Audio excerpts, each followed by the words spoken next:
Hey there, thanks for listening and welcome to the Marketing Matchmaker podcast. If you're looking to grow your business, increase your revenue, and scale your impact, all while staying true to who you are and the people you serve, this is the show for you. I'm Jennifer Tamborski, digital marketing strategist, fractional CMO, and founder of Virtual Marketing Experts. My team and I work with 6- and 7-figure coaches, consultants, and online entrepreneurs who are tired of playing the guru game of one-size-fits-all marketing.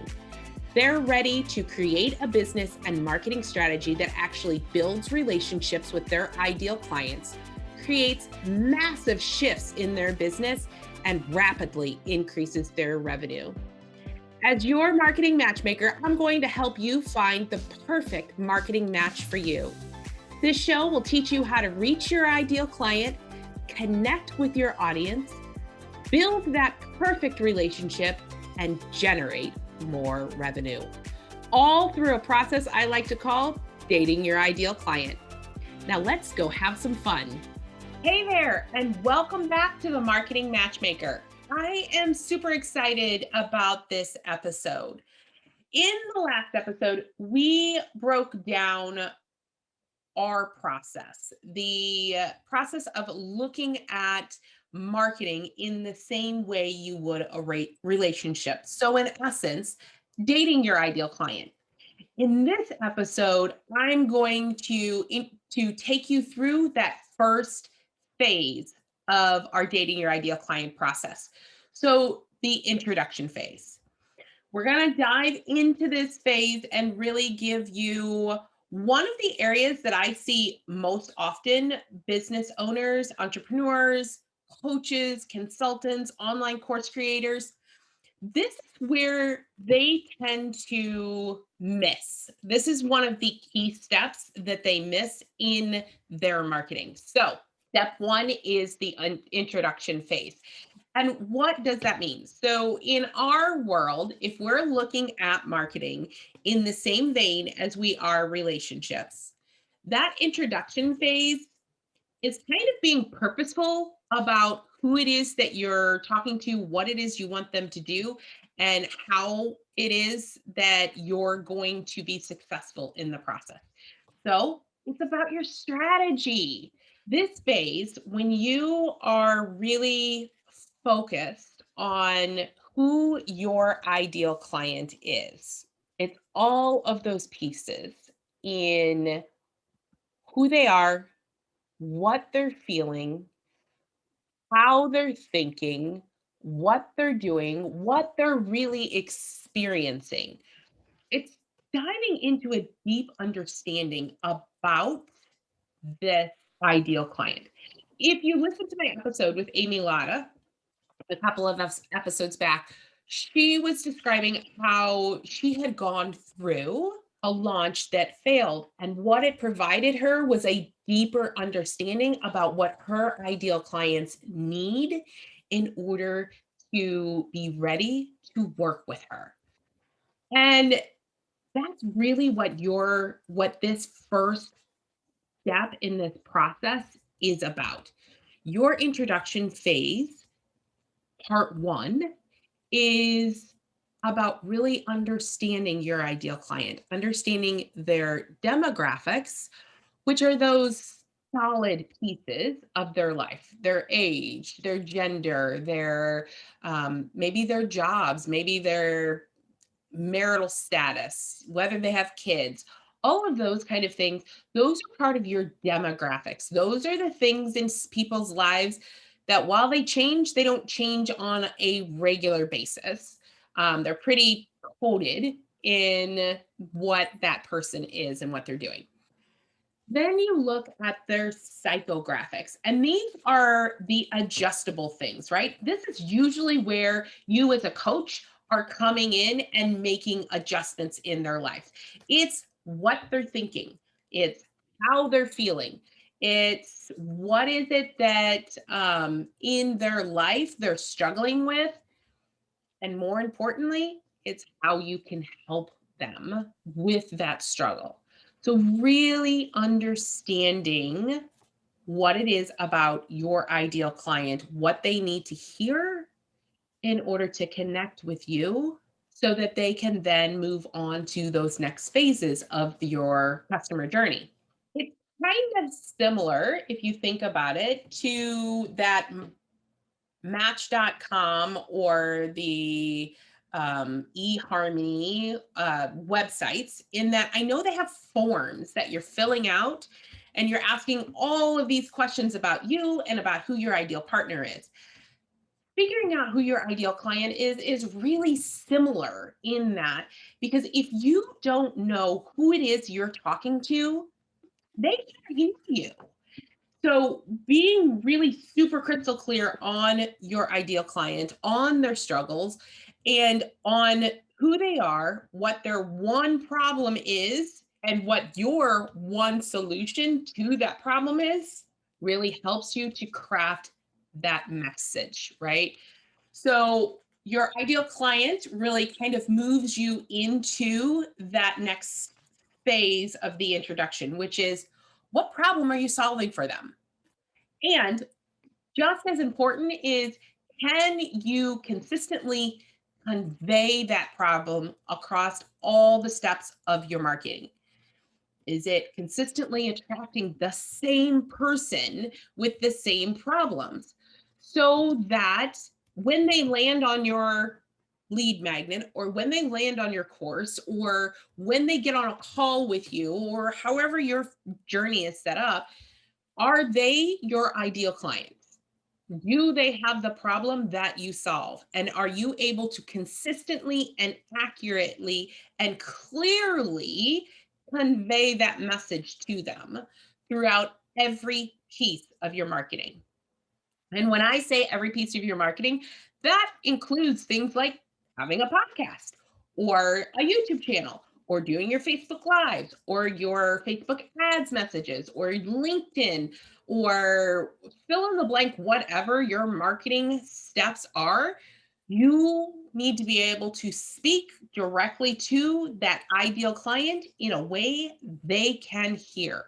So your message has to speak to that problem that you solve and teach them how you can help them solve it. Because let's be honest here, your marketing, it's not really about you. It is all about that ideal client. So you want to make sure that you are really focused on that message, on that one problem and solution. Now, here's the thing. I know we all have a million ideas about what it is we can do to help people and how we can help them. And that's awesome. When you are marketing and when you're building that relationship, focus on one problem and one solution at a time.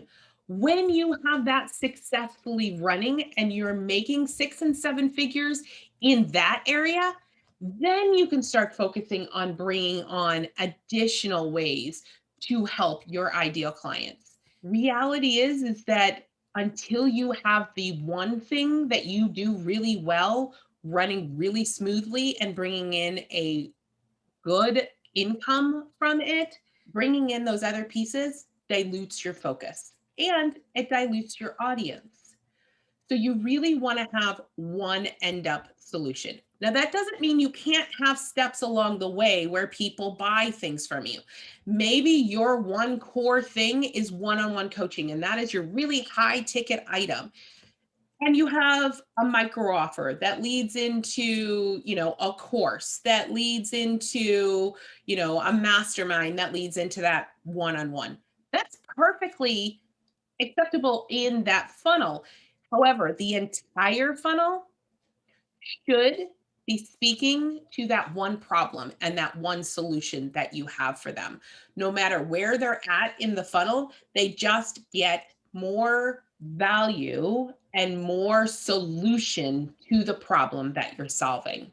So, the third part of your introduction really falls right back into the science side in that heart and science of marketing. It is really about knowing what your end goal is. what does successful marketing look like for you? This is really where that science piece comes in. It's the data, it's the numbers. It's looking at your numbers as far as what it is you want to do. Let's say you want to make six figures, right? You know, you need to sell, you have $1,000 course. We're using round numbers here because it is just easier. So you want to make $100,000. You have $1,000 course, means you need to sell 100 of them. So we then go into what is your cost per lead? How often do people convert? What is your sales process? What is the customer journey and how well does it convert at each step of it? Because there are multiple steps when it comes to your customer journey. Being really clear on how you're driving your traffic through your sales funnel and using these numbers to then look at your customer journey and say, this area is working well, but this area is not. So maybe if you're running Facebook ads, maybe your ads are working really well. They're getting people onto your landing page and they're even opting in. If you're offering, let's do a simple funnel, a webinar kind of thing, how many people are showing up at that webinar, right? Because that is also a piece. So you get to look at these numbers and figure out what it is that's working in each step of your marketing. So really understanding that helps your introduction phase to be much smoother. It makes it so that you are able to speak directly to that ideal client. And even better, you know what success is. Let's step back again and look at a relationship, right? In the end of the dating process, when you are purposely trying to find a mate, you know what success looks like.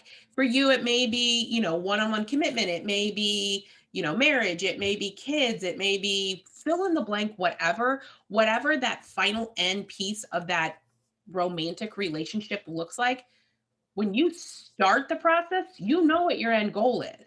That same philosophy applies in your marketing. It is really about knowing what your end goal is so that you can make sure that each step along the way it's working. Again, we're looking at dating in that romantic process.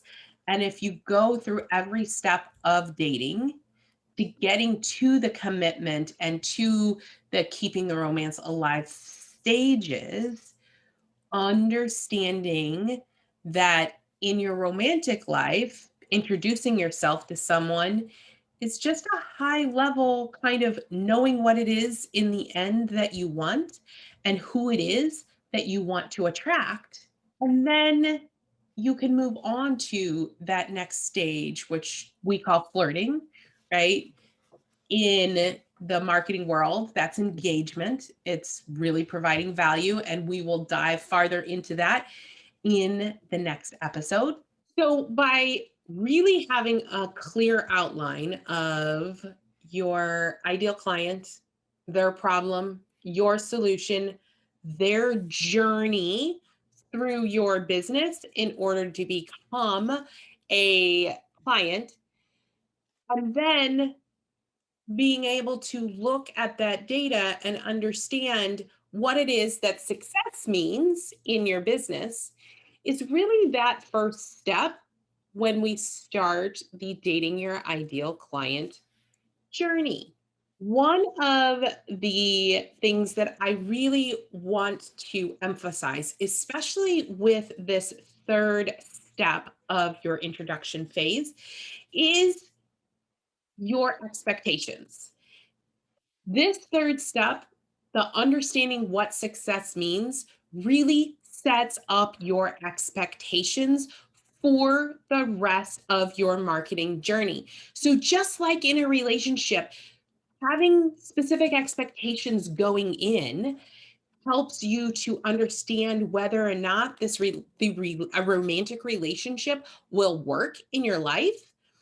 Also having those goals and those successes, what success looks like in your marketing determined before you start marketing ends up setting up realistic expectations on what your marketing is going to provide. It also ends up helping you to set realistic budgets and knowing that if a sales cycle for your ideal client is 6 weeks, 6 months, a year, every person has a different sales cycle. They have a different length. It takes a different length of time before that person is ready to commit. So understanding what that length of time is before you go into your marketing really does help with bringing on, when we get to the whole dating, bringing on leads and really knowing that the lead that comes in today may not actually buy for a specific period of time. And that's okay because we know that going in, we understand that going in, it means that we understand the life cycle of our customers. Really having that, all of that before you start dating your ideal clients helps to be clear on what the purpose of your marketing is. It also helps to set very realistic expectations on how much you need to spend, on how long you need to work with them, warm them up before they're ready for that next step. Some people's life cycle, and I'm just going to be really brutally honest here. I have a client that her life cycle can be 1 to 2 years. So there are people on her email list that sign up today that don't buy her product until 2 years later. It happens. There are also people that hop on her list and do it immediately. So you look at the average. On average, how long is someone on my email list before they buy? That helps to determine your life cycle of your clients, of your ideal clients, which then helps you to determine what successful marketing is for you. If you don't know what a successful relationship looks like, how are you ever going to know if you've gotten there? The same goes with marketing. If you don't know what success looks like in your marketing, how are you going to know that you've achieved success? So that last part is really crucial when it comes to starting your marketing. And it is a piece that people often forget. So that is our introduction phase. And in reality, our clients come on. It usually is a 90-minute to 2-hour call where we go through all of this process so that we know really clearly what it is that they do, how they do it, who their ideal client is, and in the end, what success looks like for them. I would love to get your feedback on this episode. Leave a review in the comments section or follow me on social media. You can reach me on Facebook, Instagram, and Twitter, all at Virtual Marketing Experts. I am happy to chat if you have a need, want, or desire for scaling your business and increasing your revenue. Head over to yourmarketingmatchmaker.com where you have the opportunity to schedule a free discover call. I will talk to you on the next episode. Thank you for listening to the Marketing Matchmaker podcast. If you enjoyed this episode, I would love to hear your feedback. Please head over to iTunes and leave a review so we can hear from you. And if you are a coach, consultant, or online course creator who are looking to grow your business, increase your income, and scale your impact, connect with me at yourmarketingmatchmaker.com. I look forward to hearing from you.